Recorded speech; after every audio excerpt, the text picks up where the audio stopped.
Come on. So long we never see you to come dance with us. This is Kumu Hula Eleena Helenihi, everybody. And we'd like to invite her, impose upon her to join us for a song. Oh, come this side. I don't know what song. We will consult briefly before we make a decision. But I think,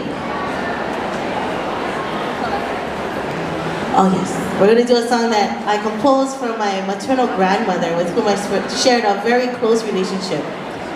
And this song, it likens her to her favorite flower, the Pakalana.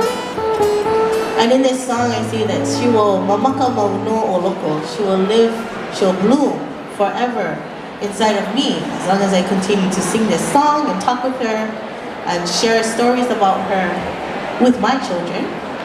And our youngest daughter, just so happens, was born on her birthday. So this is her song too. A song called Pakalana Puʻuwai.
especially when you live on another island, you don't get to see your friends all the time. You guys have followed our musical career for the past 20 years. Elena's been a part of everything from the beginning.